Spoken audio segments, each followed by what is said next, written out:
A pleasant good evening and welcome to SAT TV's Channel 9 Evening News. I am your presenter, Larry LaRoque. Thank you for joining us. Among the major developments, Charles Maynard to receive official funeral. Jamaica moving to keep lawbreakers off the streets. Disco Queen Donna Summer dead at 63.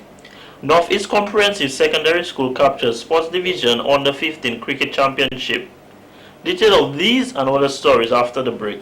Serve your family Chocolisto. They'll be getting a tasty drink that's good for them. They'll love the taste, so delicious and chocolatey. With vitamin A, B1, B2, B3, and vitamin D. With niacin, calcium, and iron too. They will drink nutritiously. And you will love the value because Chocolisto gives you great taste and nutrition at a very affordable price. So say goodbye to high prices and say hello to Chocolisto. An affordable nutrition in a tasty drink. At Estefan's, right place, right price. Thank you for staying with us. Now for the details of the news. Dominica, the nature isle of the Caribbean, benefited from a recent action of France in which Dominica was removed from a list of non-cooperative states and territories in the exchange of tax information. This was done when France updated the list in April 2012. A total of 11 Caribbean countries were removed, with 6 of them being Dominica, Anguilla, Belize, Grenada, the Turks and Caicos Islands, and St. Vincent and the Grenadines. The Organization for Economic Cooperation and Development, OECD, and the Global Forum on Transparency and Exchange of Information for Tax Purposes has been pushing for countries around the world, including those in the Caribbean, to embrace internationally accepted standards on tax matters, seeking to have so-called tax havens become more transparent in their business dealings. The organizations reported that in recent times there has been significant changes in the level of tax cooperation throughout the world. The OECD stated that in response to the G20 group of countries, after calling a summit in Washington in November 2008, there has been widespread commitment by many jurisdictions worldwide to eliminating obstacles to information exchange on tax matters. The Global Forum on Transparency and Exchange of Information for Tax Purposes was established at a follow-up G20 summit in London to ensure commitments to implementing internationally accepted standards translate into actions in all jurisdictions to participate on equal levels. These actions were adopted to improve transparency for tax purposes and will also assist in the fight against corruption and money laundering. A number of healthcare professionals on the island have been updated on how best to improve the quality of care provided to people with chronic non-communicable diseases, CNCDs. The information was given at a workshop on Wednesday, May 16th, which was organized by the country's Health Promotion Unit and the Pan American Health Organization, PAHO. Minister of Health Honorable Julius Timothy says they have a number of years been promoting the Caribbean Wellness Day while encouraging many young persons to exercise, all in the effort to reduce the prevalence of CNCDs in Dominica. Mr. Timothy pointed out that in government headquarters, all staff is allowed from 3 p.m. to go to the Winter Park Sports Stadium to exercise for 1 hour on a daily basis. He also stated that government have been doing a lot better to help persons with CNCDs and also preventative measures. You may be aware of all the testing we're doing all over the island, especially the men and their prostate cancer situations. We've been having PSA tests done all over the island. In terms of people who have actually got various forms, for instance, diabetes, you may be aware that we have, and they've got bad kidneys, you may be aware that of our new section at the hospital, we've increased the dialysis machines from 3 to 9, and at the moment they are fully utilized.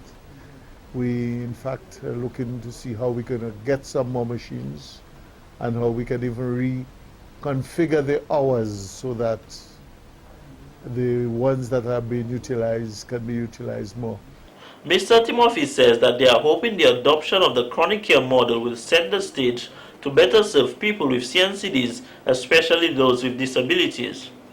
One of the objectives is to facilitate their integration into the community and to empower them to become more responsible. Even our doctors, we are sending some of our doctors now to get further training to specialize. We've just recently entered into agreement with the Cuban government for within the next 2 years that they were willing to take in 10 of our doctors to specialize. So, we are really doing a tremendous amount of work in terms of tackling those C and CDs. Acting Permanent Secretary in the Ministry of Health, Mrs. Helen Roy, says by adopting this model, Dominica will be joining countries around the world that have already initiated this project. She also said that this will be consistent with the international standards that have been set.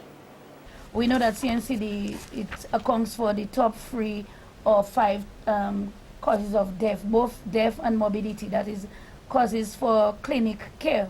Most of the persons we are seeing coming to our clinic on a daily basis, they are persons with chronic non-communicable diseases, specifically diseases like diabetes and hypertension. These are our major, and for the men we have been seeing conditions like prostate cancer. But one of the things we can say is that it's not that we are having an increase.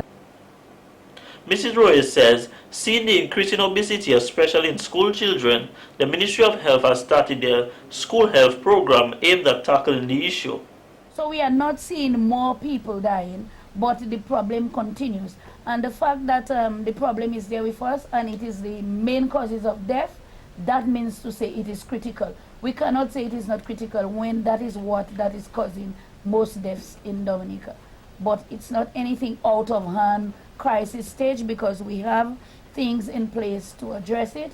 And some of the things that one of the things that we realize that maybe out of our hand is that, as Dr. Kandel said, people have to realize that it's a whole society approach. While we might have the medications, while we might have the health professionals, person's personal lifestyle, that is the problem. They need to take responsibility. And if I were to say that is the area we would expect people to match up. Mrs. Roy went on to say that it is very important that persons on medication deal with such disease by taking their medication, because too many times after their death, there are packs of medication in their homes which they had to be taken. In 2011, 5 countries in the Caribbean, Antigua, Barbados, Grenada, St. Lucia, and Anguilla, conducted a similar project.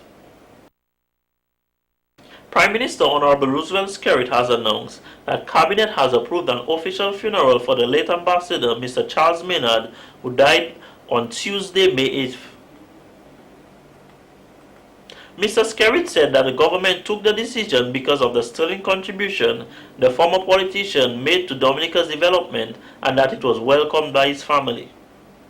He also stated that on Tuesday, May 22nd, all flags in the country will be flown at half-staff, and the viewing of the body will be from 2 p.m. at the St. Alphonsus Catholic Church.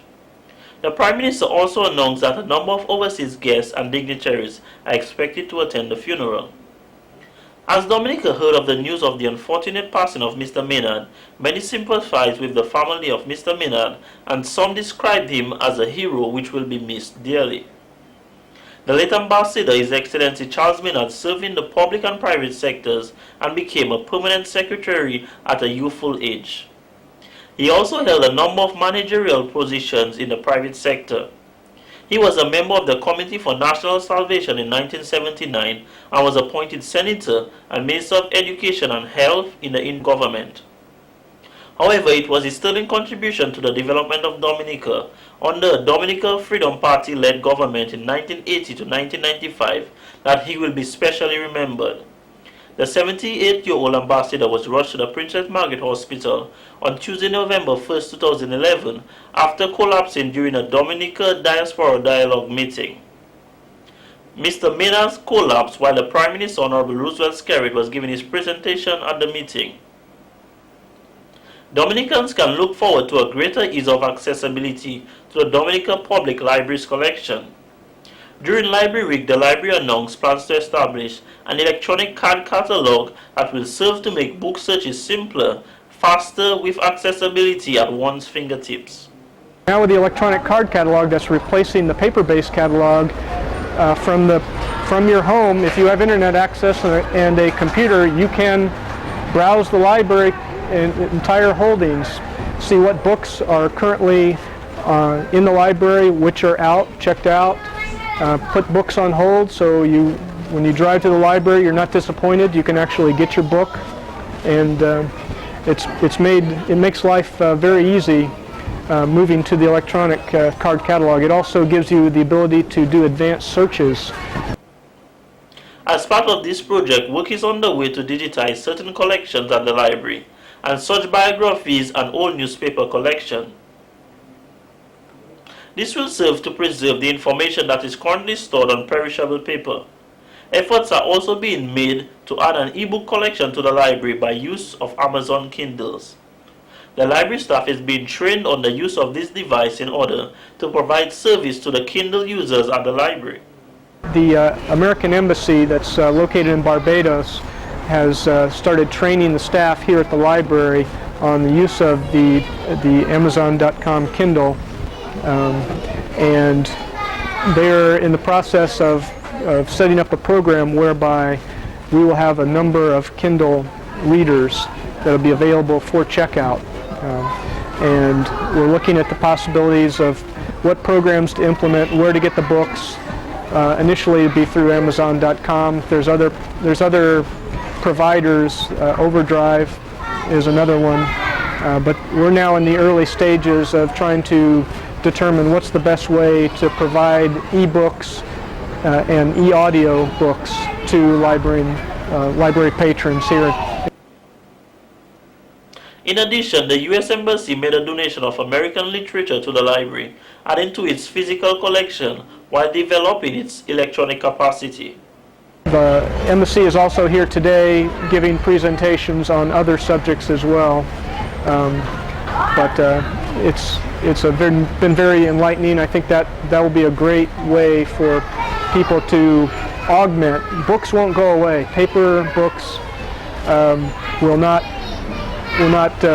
drive people from the libraries. People will choose to use both because there's advantages to books and there's advantages to e-books. So I think they're very complementary technologies. The library continues to celebrate Library Week, offering amnesty for overdue books throughout the month of May, as well as hosting different primary and secondary schools library training. The Ministry of Education officials have disclosed that over 1,200 students will sit this year's Grade 6 National Assessment Examinations, G6NA. This year, 610 males while 596 females will sit the exam with a total of 1,206 students. The 2012 figure represents a slight increase of 61 students compared to last year's figures. 6th graders island-wide for primary schools such as the Newton Primary School, the St. Mary's Primary School, the Jones Bopia Primary School, the Atkinson Primary School, and the Delicis Primary School will sit the exam in 52 centers. Each center will be under the control of a total of 108 supervisors and assistant supervisors.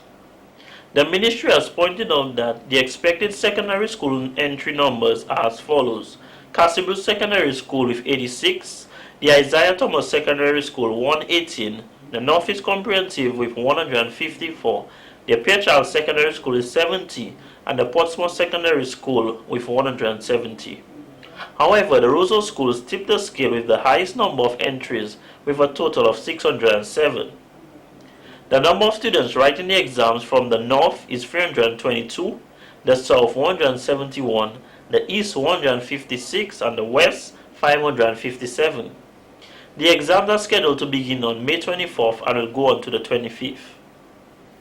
What started out as a rumor may have some truth to it, as more talk have been circulating surrounding the closure of the Portsmouth branch of Kentucky Fried Chicken, KFC. The talk has been a hot topic for many persons, which has reached a number of media houses. Staff there reported having been informed on Monday that the company, which has been operating for almost 3 years, will be shutting its doors soon because of financial difficulties. If this turns out to be true, a number of families will be affected, as the company has approximately 50 employees. However, reports indicate that the employees have not received any written letters concerning the matter. When contacted, the general manager of Fine Foods Incorporated stated they will be releasing a statement soon on the matter. The company responsible for KFC, Fine Foods Incorporated, closed down its Ritual branch in Roseau last year. SAT TV News will provide you with an update as more information becomes available. Basketball teams around the island came together at the St. Mary's Academy basketball court to compete for the title of Under 15 Secondary School Champions on May 16th. Featured at the basketball court tournament was not only male basketball teams, but also several female teams, a somewhat new trend in the sport of basketball in Dominica. It's not that much of a common sport in Dominica, but the girls, since they are into a little netball, they play a little something of that sort. Though they didn't know much about the game, they still went out, they fought hard, and it's a learning process. Basketball is a learning process, that's all. The Under 15 Secondary Schools Basketball Festival saw 2 days of young talent going head-to-head on the court. In the boys category, the St. Mary's Academy, Northeast Comprehensive School, Pierre Charles Secondary School, Portsmouth Secondary School and the Dominica Grammar School took part in the festival. The Wesley High School, Dominica Grammar School, Pierre Charles Secondary School, Portsmouth Secondary School and the Northeast Comprehensive Secondary School took part in the girls category. The girls under 15 teams were as popular as the boys under 15 team, with the Pierre Charles Secondary School copying the success. The girls' finals, we had the Portsmouth Secondary School play against the Northeast Comprehensive School. The Northeast won 3 out of their 4 matches, and the Portsmouth Secondary School won all 4 of the matches. PSS, however, won the girls on the 15th basketball festival. They won 6-love. They won 6 against the Northeast Comprehensive School. The Pierre Charles Secondary arose the winner in the boys category, with the Dominica Grammar School taking 2nd place. We now go to Abigail Durant for tonight's court news. Gavin George appeared before Justice Bernie Stevenson Brooks on May 16th, along with attorneys Wayne Norde and Bernadette Lambert for a murder retrial. The Court of Appeal of the Eastern Caribbean Supreme Court granted the retrial after an appeal was made against George's murder conviction. George was previously found guilty for the murder of Julian Joseph following an incident which occurred on February 5, 2010 at Calibishi, and was sentenced to 14 years imprisonment by Justice Stevenson Brooks. The appeal was granted on the grounds of the trial judge's misdirection to the jury. A bail application was made by Mr. George's attorney, Wayne Norde, during the start of the retrial. However, this was dismissed by Justice Stevenson Brooks, who wanted to recuse herself from the matter. She advised Norde that Justice Brian Cottle would be dealing with the case, and the bail application should be made then. The retrial is expected to continue on June 25, 2012. This is Abigail Duran reporting for SAT TV News. Back to you, Larry. This has been the local segment of the news. Coming up next, regional highlights.